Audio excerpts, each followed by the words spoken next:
Ahmedabad municipal corporation દ્વારા આપ જાણો છો કે છેલ્લા ઘણા સમયથી કે જે મિલ્ક પનીર અને એનાલોગ પનીર જે કહેવાય કે જે નોન ડેરી પ્રોડક્ટ છે એના માટેની સઘન ઝુંબેશ હાથ ધરવામાં આવી રહેલ જ છે.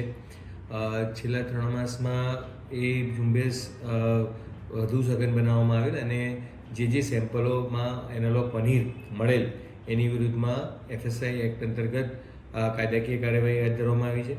તે તાજેતરમાં જે અમારા દ્વારા પણ ઘણા એકમોને સૂચના આપવામાં આવેલી હતી કે જો કોઈ એનાલોગ પનીર કે જે નોન ડેરી પ્રોડક્ટ છે એને યુઝ કરવામાં આવે તો એને ડિસ્પ્લે કરવામાં આવે.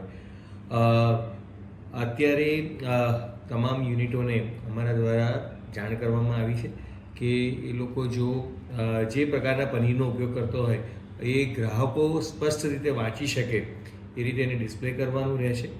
અને જે ફોસ્કોસની વેબસાઇટ છે FSI એક્ટની એના અંતર્ગત જે 15,000થી વધુ જેટલા રજિસ્ટર્ડ અમારા ફૂડ લાયસન્સ હોલ્ડર છે જે FSI એક્ટ અંતર્ગત એના દ્વારા દરેકને એક ઈમેલ પણ આપવામાં આવ્યો છે અને ઈમેલથી જાણ કરવામાં આવી છે. અત્યારે અમારી ટીમો ફિલ્ડમાં જ છે. દરેકને ડિસ્પ્લે માટે સૂચના આપવામાં આવે છે અને જો કોઈ આગામી 2-3 દિવસમાં જો આનું પાલન નહીં થાય તો એની અંતર્ગત સઘન કાર્યવાહી કરવાની અમને ફરજ પડશે. એ તમામને અમે જાણ કરી છે.